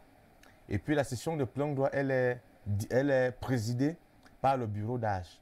Sauf que le doyen d'âge avait un problème à la gorge. Et je me suis donc retrouvé en train de présider pratiquement la session de plein droit. Après l'élection du maire titulaire, nous avons bloqué l'élection des adjoints qui s'est fait un jour après. Et dans les négociations, moi j'ai été approché, il y a des témoins, j'ai été approché. Et puis même à la veille, on m'a dit qu'il ne fallait pas le soutenir parce que c'est quelqu'un qui est parfois ondoyant et il est ondoyant et divers. Et puis je l'ai compris qu'il est effectivement ondoyant et divers. Donc je peux vous garantir, et puis vous pouvez aller vous renseigner, s'il est adjoint maire aujourd'hui, c'est à 80% grâce à moi parce que lorsque lui et moi on avait causé, il m'a dit lui il veut être adjoint maire. Quand on m'a proposé dans l'accord politique, je leur ai dit, moi je suis encore assez jeune, puisqu'il en a besoin, on peut lui donner. Moi j'ai tout mon temps devant moi et puis je ne suis pas venu aux élections pour venir être adjoint maire. Mon objectif était être maire parce que j'ai une vision que je voulais faire passer pour le bien des populations de la commune de Monatélé. Vous le connaissez donc après votre départ du PAL, vous êtes resté en contact et très proche avec le président Bédigui à qui vous avez offert la possibilité d'être premier adjoint au maire. Oui, nous sommes restés en contact après l'élection, disons après ma démission du PAL, on a pratiquement fait 2 ans. On ne s'est pas retrouvés, on ne se parlait pas. Pendant la campagne, on ne se parlait pas. C'est donc après la promulgation, la proclamation des résultats, qu'on a recommencé à se parler. Et puis au sein du conseil, il fallait collaborer parce que, n'étant pas pratiquement du RDPC, mais à la fin, j'ai compris qu'il était dans la mouvance présidentielle et qu'il n'était vraiment pas un vrai parti d'opposition comme le FDC se revendique. Donc du coup, il a eu la chance qu'il a été soutenu parce que moi, je l'ai soutenu. Et je dis encore très bien qu'à 80% aujourd'hui, si M. Bedjigui est adjoint maire, c'est grâce à moi. Parce que j'aurais pu être adjoint maire. Mais j'ai dit, laissons M. Bedjigui parce qu'il veut. Moi, j'ai encore tout mon temps devant moi. Surtout que je suis entré et adjoint maire pour moi, ça ne vous permet vraiment pas de vous exprimer pour pouvoir aider la communauté. Au contraire, ça vous expose davantage à des problèmes. Vous êtes au bureau, les gens viennent tout le temps vous poser des problèmes. Vous avez les programmes du D qui sont là. Et puis, vous n'avez qu'un petit salaire de 150 000 francs CFA. Avec des indemnités qui tournent autour de 125 150 000 francs. Le tout. Et puis, ces indemnités que vous ne pouvez même pas recevoir chaque fin du mois parce qu'il faut attendre les centimes. Donc, du coup, j'avais estimé que ce n'était pas très important pour moi. Donc, le président Bedjigui, il est aujourd'hui adjoint, mais c'est bien beau. Mais la dernière fois que lui et moi, on a eu des petits soucis, c'est qu'il s'est engagé à écrire au nom de la mairie pour solliciter des dons d'une association illégale. Alors, en tant que conseiller municipal, je lui ai écrit pour lui rappeler que son action s'inscrivait dans une démarche illégale parce qu'il avait violé 2 dispositions du Code général des collectivités territoriales décentralisées, notamment l'article 205, qui dispose qu'il n'y a que le maire titulaire qui représente la mairie soit en justice et sur le plan civil. Et l'article 207, alinéa 11, qui dispose que la question de la recevabilité d'un don ou de son refus est une prérogative qui incombe exclusivement au conseil municipal. Alors, je ne comprends non pas pourquoi un adjoint au maire veut à lui tout seul s'arroger les prérogatives de tout un conseil municipal. Donc, c'est tout à fait important que je lui écrive pour lui dire, mais non, monsieur le maire, monsieur l'adjoint au maire, vous ne pouvez pas parler au nom de la mairie et encore plus au nom de tout un conseil municipal. Donc, voilà encore ce qui est venu davantage envenimer la relation entre ce patriarche de la politique avec moi. Mais moi, je suis dans le conseil. Et puis, au dernier conseil, il s'est opposé à ce que je sois président de commission publiquement. Mais malheureusement, j'ai été désigné par le conseil président de la commission du tourisme et des loisirs. Denis Emilien Atangana, merci de vous être prêté au jeu des visages qui aura vous la parole. Alors, Président, nous allons essayer encore une fois de repartir vers le téléphone pour rendre honneur à ceux qui nous font l'amitié de nous écrire ce soir. Bravo pour cette belle émission, belle image du courage pour ce jeune leader et ce jeune parti. Nous avons expérimenté, nous aussi, cette même aventure à Makak, avec le crack. Nous avons traversé les mêmes obstacles jusqu'à ce qu'un jeune parti qui vienne bousculer les lignes par notre présence. Sans élus, nous continuons notre travail sur le terrain. C'est Sita qui nous écrit. Bonsoir Sita. Pour conseil, un homme politique digne a un droit de réserve. À cette allure, il n'ira pas loin, qu'il accepte son statut de jeune en politique pour prétendre arriver loin. C'est M. Ndokmo Paul qui vous réécrit. Ok, je salue M. Ndokmo. M. Ndokmo, bonsoir. Nous continuons avec celui-ci. Quand on n'arrive pas à assumer ses choix, on devient subitement américain. Dites à ce monsieur qu'il est un plaisantin. C'est pas parce qu'on a eu la chance d'être sur le plateau qu'on devient subitement un grand intellectuel. Vous êtes une honte pour la jeunesse. C'est un téléspectateur qui donne un avis. C'est votre droit. Hein? Bonsoir, monsieur Denis Atangana. Vous n'avez pas signé le message? Le message n'est pas signé. Ça doit être un taliban. Bonsoir, monsieur Denis Atangana. Je vous ai suivi dans un plateau concurrent. Vous disiez que vous aviez une ferme agro-pastorale à Oyomabang. Est-ce exact?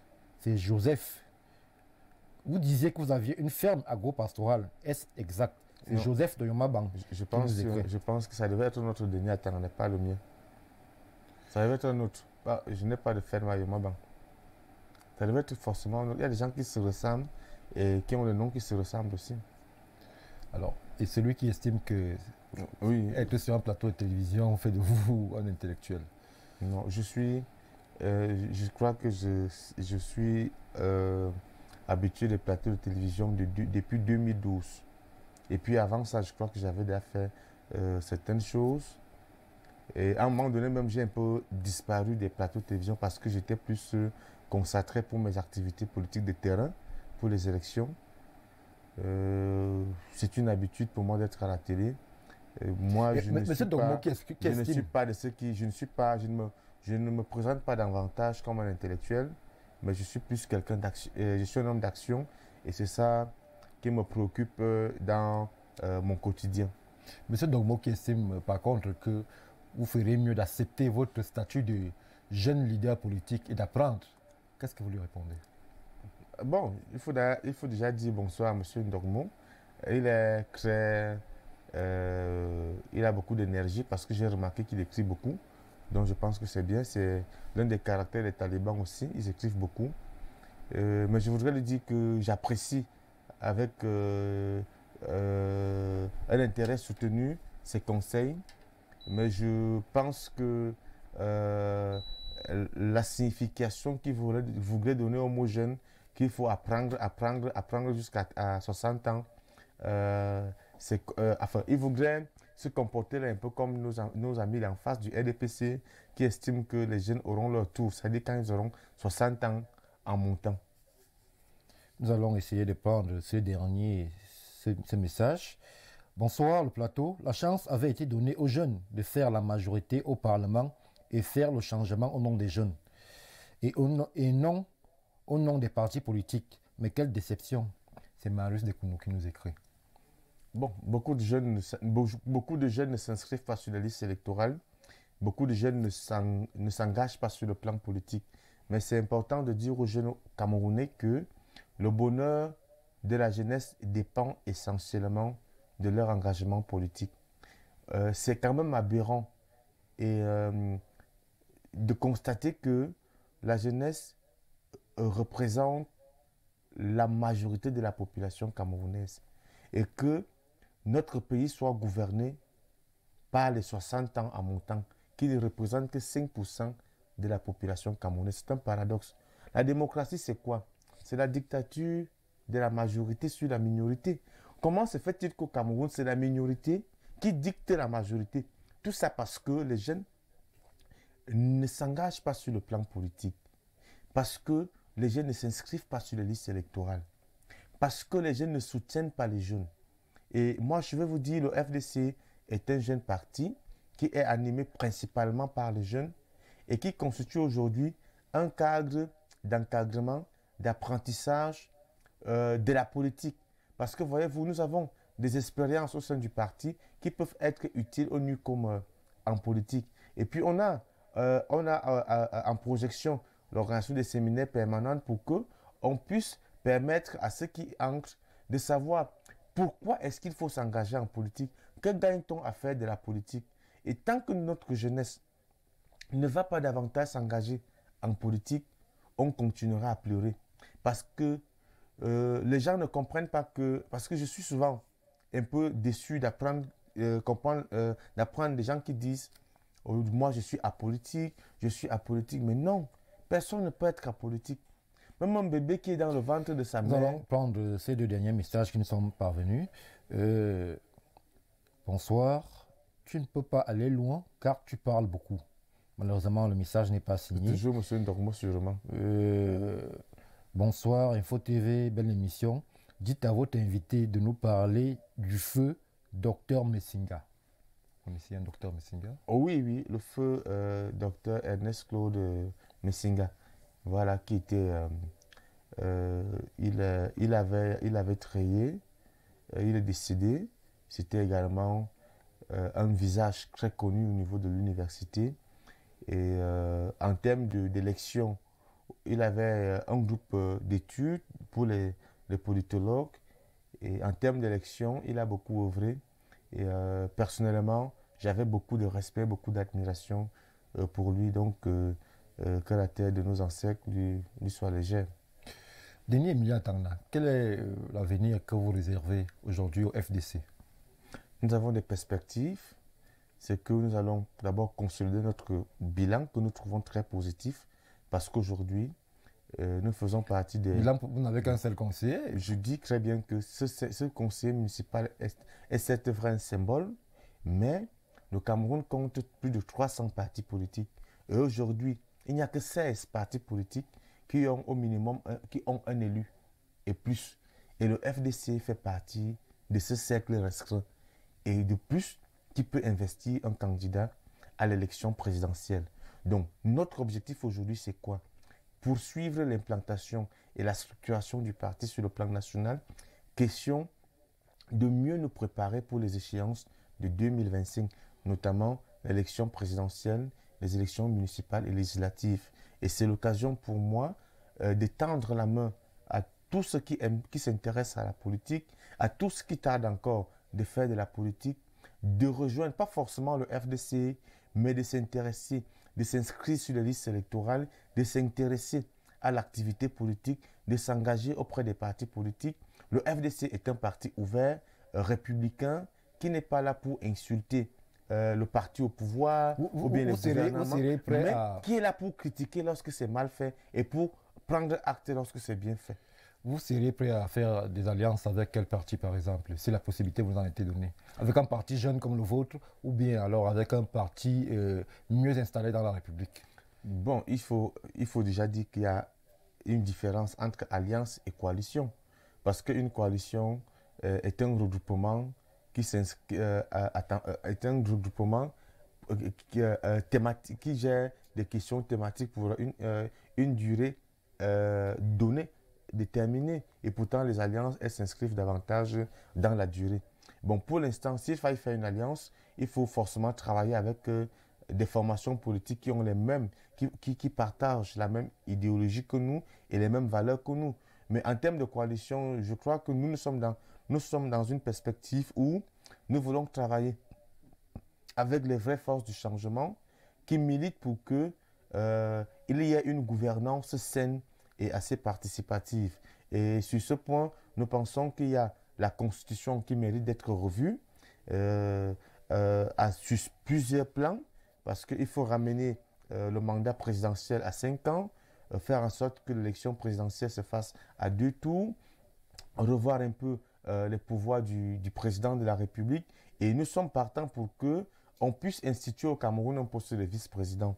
Vice-président, pas pour qu'il soit nommé par décret présidentiel, mais vice-président qui reçoit sa légitimité lors d'un scrutin de liste pendant une élection présidentielle. Parce qu'on a besoin qu'on sache comment est-ce que la transition, comment est-ce que la vacance peut se gérer. On n'a pas besoin que le président, en cas de vacances, on cherche encore de l'argent pour organiser des élections lorsque le pays est confronté à d'autres priorités. Avant d'en arriver là, Denis Emilia Atangna, comment jugez-vous l'éclosion de certains jeunes leaders tels Cabral Libi, par exemple, Serge Espoir Matomba, qui de façon très symbolique sont parvenus à bouleverser l'ordre établi, ne serait-ce qu'à l'hémicycle de Mouakele?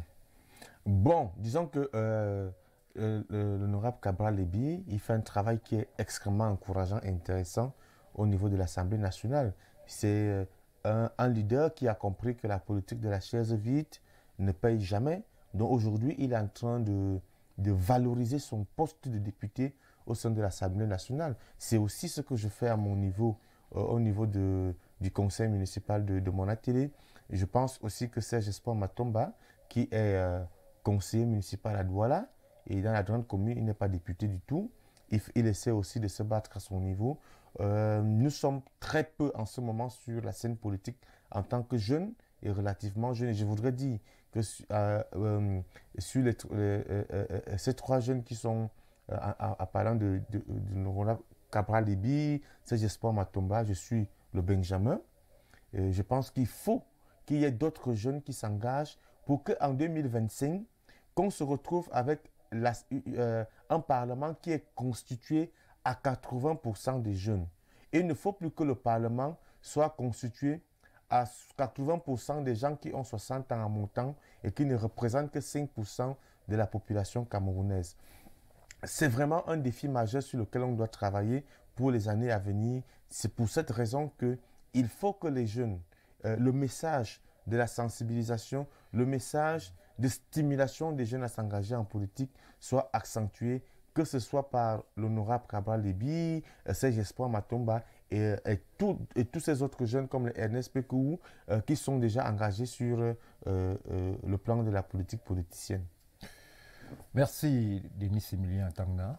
Info TV, c'est une chaîne qui promeut le vivre ensemble, qui promeut la proximité, c'est un média de proximité. Nous allons vous donner, tradition oblige, sur À vous la parole, la possibilité de vous exprimer et de faire passer un message à vos frères et sœurs qui vous suivent certainement depuis la Léquier, votre Léquier natale. En votre langue, c'est certainement l'étole. Alors, vous avez 1 minute pour vous adresser à vos frères qui certainement vous suivent. Mamango, Mutana minina mboai, mutu mintak, FDC and enjore politi enam. Doit te bona BBC bien, bib obité, mi jampana idam di eka adona Cameroun et ikusu nena idam te kwa le enjore politique BBC bib oba ite. Merci Denis Emilien Atangana. Nous arrivons malheureusement à la fin de ce programme d'À vous la parole de ce soir. Votre mot de la fin justement. Je voudrais vous remercier de cette opportunité que vous avez donnée, à vous déjà, et plus à Info TV et tout le personnel. Je voudrais remercier une fois de plus nos cadres au sein du parti, le bureau national, et nos militants et sympathisants, tout en disant à tous qui aimeraient s'engager en politique que le FDC est ouvert et est prêt à contribuer à ce que beaucoup de jeunes puissent occuper des postes électifs et qu'ensemble on puisse contribuer à l'animation de la vie politique nationale. Merci Denis Emilien Atangana d'avoir répondu favorablement à notre invitation. Mesdames, Messieurs, nous sommes arrivés au terme de cette émission d'À vous la parole de ce soir. Mais avant de partir, méditons ensemble sur cette sagesse populaire. Si vous ne prenez pas votre destin en main, vous passerez toute votre vie à travailler pour accomplir celui des autres. Bonsoir.